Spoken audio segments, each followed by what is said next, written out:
आ भी गई चुड़ैल। सॉरी हसीना। हाँ एनीवे प्रसाद। ओए लो। ध्रुव ने चारों तरफ नजर दौड़ाई। हसीना की आवाज को वो अच्छे से जानता था, पर अजीब बात यह थी कि हसीना उसे कहीं भी दिखाई नहीं दे रही थी। वो चुपचाप एक जगह स्तब्ध खड़ा था। वो भारी कदम और हसीना की बढ़ती आवाज से उसकी दिल की धड़कन बढ़ती जा रही थी, जैसे उस अंधेरे के अंदर वो गुम बस ध्रुव को देख रही थी, उसे घूर रही थी। इतने में किसी ने ध्रुव का सर पीछे से पकड़ा और उसका सर सामने के रखे टब में डुबो दिया। छोड़ो मुझे। नो। कौन सी भूतनी है भैंचोद इस बार? Haseena, Haseena, enough. He is not one of your dolls जो तुम्हारे पास होती थी when you were stuck in the secret room. Now be a good girl and leave him. इंसान एक खिलौना ही तो होता है दी। ये जाएगा दूसरा आएगा। हसीना, यू आर नो फन मायादी। है संभालो अपनी बॉय टॉय को। Let's play a little, shall we? बस फौरन सारी आत्माओं को मुक्त कराओ, फिर मुझे भी मेरे अकेलेपन से तुम्हें ही मुक्ति दिलानी है ना मेरा गुड्डा? now leave. भाई साहब, बेगूसराय के कोठों से ज्यादा ठरक तो इस हॉस्टल में है। I swear. थैंक यू बड़ी भूतनी जी, आपने बचा लिया, वरना आज तो आपकी पागल बहन।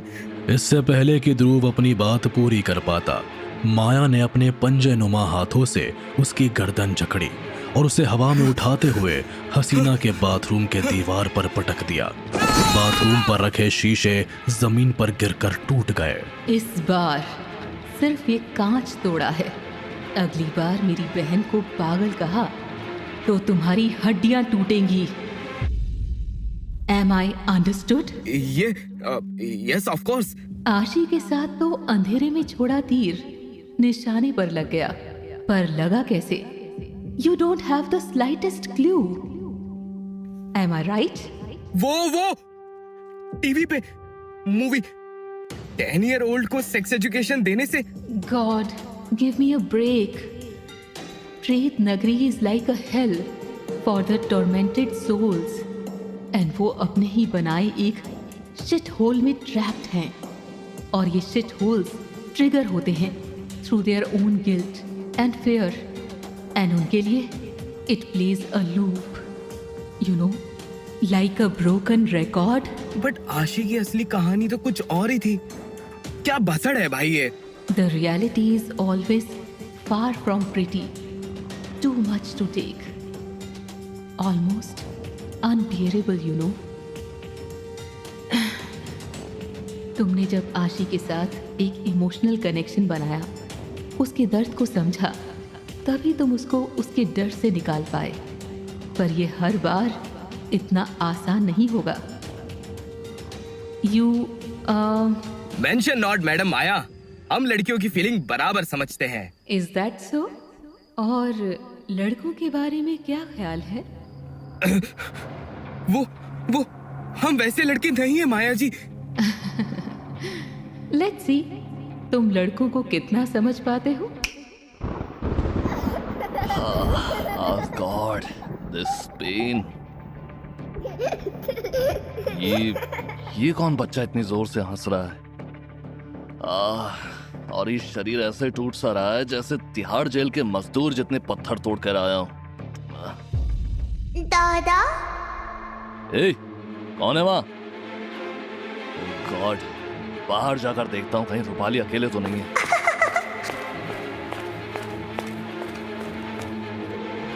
ये किसकी आवाज है? रूपाली, रूपाली, कहाँ हो तुम? Oh God, just shut up, shut up. Harshit के इतना चीखते ही सब शांत हो गया। हर्षित अपनी बीवी रूपाली को ढूंढने के लिए ड्राइंग रूम से अपने कमरे की तरफ गया। उसे अभी भी एक नटखट से बच्चे की आवाज कानों में सुनाई दे रही थी, पर इस कॉटेज में उसे पहली बार ऐसा कुछ महसूस नहीं हुआ था। हर्षित ने अपने कमरे का दरवाजा खोला और उसने जो देखा वो देखने के बाद उसका कलेजा मुंह को आ गया। रूपाली, रूपाली!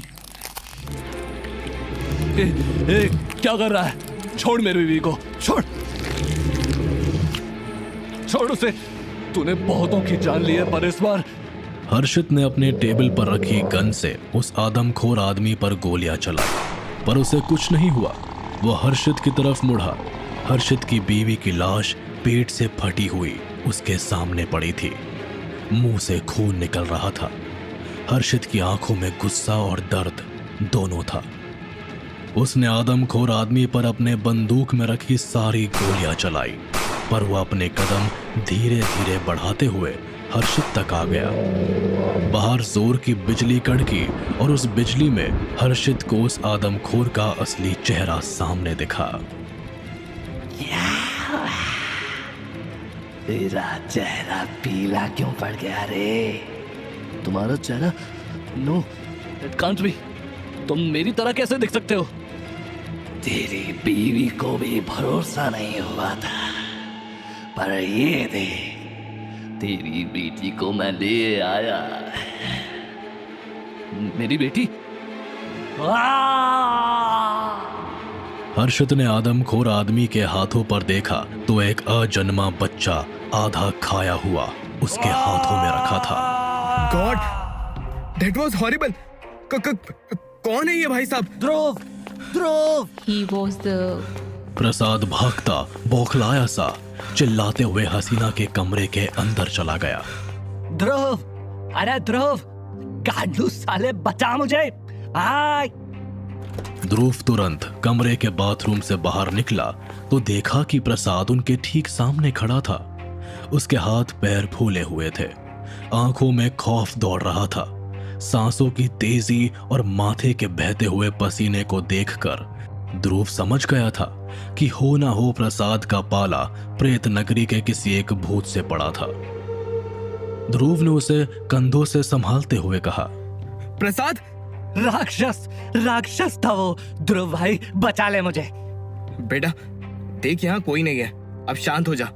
भूतिया साले, मुझे शांत रहने को मत कहे। बहनचोद, किस नर्क में लाया तू? अभी वो भूत मुझे खा जाता तो हमारी तो हस्तियां तक नहीं बचती। ये यहाँ क्या कर रहा है? माया ने ध्रुव को गर्दन से उठाया और कमरे की दीवार पर धम से पटका। जवाब दो। गर्दन प्लीज। वो भूतनी जी, हम सोचे कि प्रसाद आ जाएगा तो हमारी थोड़ी मदद भी हो जाएगी और जल्दी सबको मुक्ति भी मिल जाएगी। क्या लोड़ो आदमी हो क्या? कितनी लड़कियां वहां बनारस में हमारे नाम के सिंदूर लगाए गंगा घाट पे हमारे लौटने की प्रतीक्षा कर रही हैं, जानते नहीं क्या? और हमें बनाएंगे बलि का बकरा। तो सड़के। ध्रुव को कोसते कोसते प्रसाद जैसे ही पीछे मुड़ा, उसकी तेज सांसें थम गई। उसके ठीक पीछे हसीना मुस्कुराते हुए खड़ी थी। उसके सुर्ख होठ में हल्की सी मुस्कान भरते हुए उसने कहा, इतनी भी क्या जल्दी है, अभी तो रात बाकी है। हसीना की खूबसूरती को देखकर प्रसाद कुछ नहीं कह पाया। वो बिल्कुल शांत हो गया, जैसे उसे कुछ हुआ ही ना हो। मैंने कहा था तुमसे, यहाँ तुम्हारे अलावा किसी का आना अलाउड नहीं है। पर अगर ये बेवकूफ भी इस जगह को देख सकता है तो इसका सिर्फ एक ही मतलब है, जो भी तुम्हारे साथ रूम नंबर 13 में सोएगा वो यहाँ तुम्हारी साथ प्रेतों की दुनिया में आ जाएगा। पर ये हमारे लिए ठीक नहीं है। Not many people knows about this dimension, and that's how we would like to keep it. Don't worry, Di. I will take care of it. हसीना के इतना कहते ही उसके चेहरे पर हल्की सी मुस्कान आ गई। ऐसी मुस्कान जिसे देखकर लग रहा था कि वो कह रही हो कि आज प्रसाद इस प्रेत नगरी से वापस नहीं जा पाएगा। I'm so sorry. Let him go, please. Please, please. If you have to, मुझे रख लीजिए। प्रसाद को छोड़ दीजिए। He's of no use to you anyway. But that's just it. प्रेत नगरी को अभी तुम्हारी जरूरत है, but this useless friend of yours, he is disposable. Oh, I can put him to some use. प्रेत नगरी के अंधेरे और मेरे अकेलेपन को कब से एक साथी की जरूरत थी। Just tell, you are busy, sweetheart. Haseena, Maya ji please, आप तो तुम्हें अपना दोस्त वापस चाहिए ना? Obviously. Fine, Prasad can go back from here. दी, अगर तुमने डॉक्टर हर्षित को यहाँ से निकलने में मदद की तो 48 घंटे हैं तुम्हारे पास। तब तक प्रसाद हसीना के साथ ही रहेगा। What? see you soon, handsome. ये कहकर माया और हसीना उसके सामने से प्रसाद को लेकर गायब हो गई। प्रसाद! प्रसाद! ध्रुव की आंखें खुलते ही उसने अपना पसीने से तरबतर शरीर देखा। आसमान में चमकते हुए सूरज ने इशारा कर दिया था कि सवेरा हो चुका है। ध्रुव ने प्रसाद के शरीर की तरफ देखा। वो उसे उठाने की कोशिश में लग गया। प्रसाद! प्रसाद! अबे हरामी, उठना प्लीज। प्रसाद! वो अब नहीं उठेगा। सर आप? मैं नहीं तो और कौन। अब हटो, मुझे देखने दो।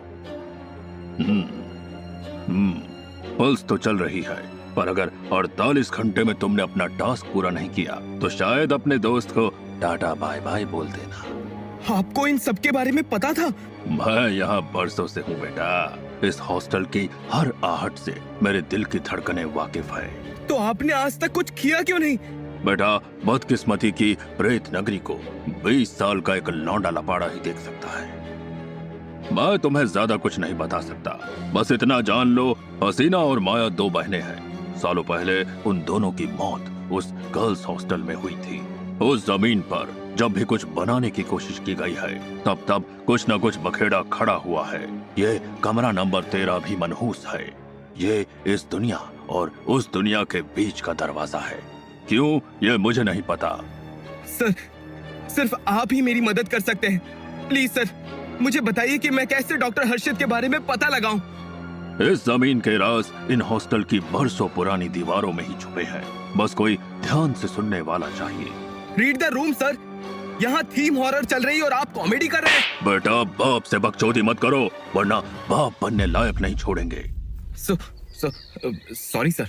हाँ तो बरखुरदार, डॉक्टर वी की किताब तो है ही तुम्हारे पास, तो अब पढ़ाई में भी जुट जाइए। आपको कैसे? डायलॉग रिपीट करने की आदत नहीं है मुझको। ओह हाँ, हॉस्टल, आहट, धड़कन। Got it. Mention not sir ji, हमने रिवाइंड कर लिया सब। Doctor V, book, right. निकलते हैं sir. See you never. Dhruv तुरंत अपने कमरे की तरफ भागा। पीछे से नागेश मंद मंद मुस्कुरा रहा था, जैसे मानो कहानी का रुख उसने बिल्कुल वैसे मोड़ दिया जैसे वो चाहता था। रूहों की चीखें अभी तक कानों में पड़ रही थी और अगले ही पल कमरा नंबर 13 के खुद ब खुद बंद होने की आवाज भी उसे सुनाई दी। पर ध्रुव इस बार रुका नहीं।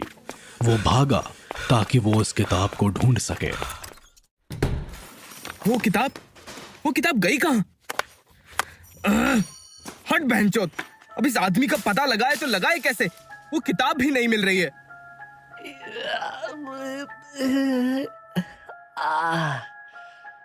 भगवान, सर फटने को है। भोलेनाथ, बस इस बार बचा लो। गंगा घाट पे बैठी एक एक लड़की की कसम, माल को फूकना तो दूर, छोटी उंगली तक से ना छोड़ेंगे। ये आवाज कौन है वहां? ध्रुव, साला प्रसाद की फाड़ोगे? रुक, तेरी गांड से सारी जल खत्म करते हैं आज। प्रसाद ने चारों तरफ देखा।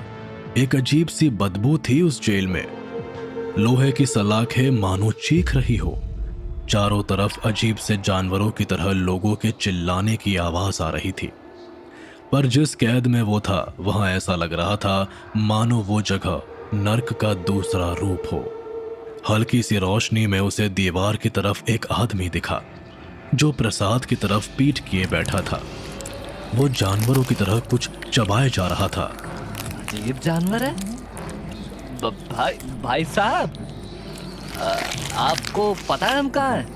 वो जानवर नुमा आदमी प्रसाद की तरफ मुड़ा।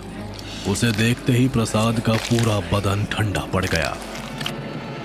उसके हाथ में अभी भी एक अधजन्मे बच्चे की लाश थी जिसे वो अपने दांतों से फाड़ फाड़ कर खा रहा था। दांतों से टपकते हुए खून को देखकर प्रसाद का कलेजा मुंह को आ गया। माँ की चूत, कहाँ फंसा के चला गया रे? पूरी 50 विधवाओं की हाय लगेगी तुझे। भोलेनाथ बचा लो मुझे, बचा लो।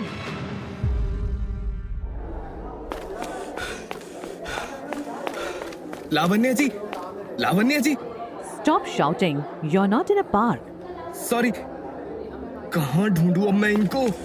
वो डॉक्टर वी की बुक भी उन्होंने ढूंढी थी। हो सकता है उनको कुछ पता हो उसके बारे में। ध्रुव लाइब्रेरी के एक कोने में भागता हुआ लावण्या को ढूंढने लगा। उसे वो कहीं भी नजर नहीं आ रही थी। बीतते पल के साथ ध्रुव की धड़कनें तेज होती जा रही थी।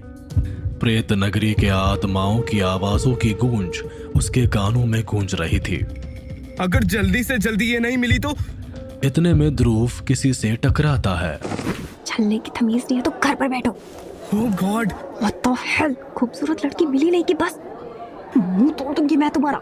अरे भाई, गुंडागर्दी साइड में रखिए 2 मिनट। पहले मेरी बात सुनिए। मुझसे आपकी वो किताब खो गई है। Are you out of your mind? Dhruv पीछे मुड़ता है। देख लीजिए मैम, ये मैडम चिल्लाई है इस बार। तुम जैसे आदमी को देनी ही नहीं चाहिए थी बुक। देखिए, अभी हमें आपकी बहुत जरूरत है। समझ लीजिए, जिंदगी और मौत का सवाल है, या मौत और मोक्ष का। आप व्हाटएवर। क्या बकचोदी लगा रखी है सुबह सुबह?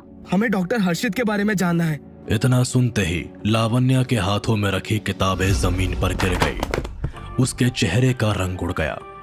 उसने ध्रुव की तरफ नम आंखों से देखा और पूछा, What do you know about my grandfather? आपके grandfather? Yes, and he's fucking monster. Ram Ram, मरे हुए लोगों के बारे में ऐसे बात नहीं करते। आधे मरे हुए ही सही। तुम थोड़े से चूतिया हो क्या? पूरा जिंदा है वो दरिंदा।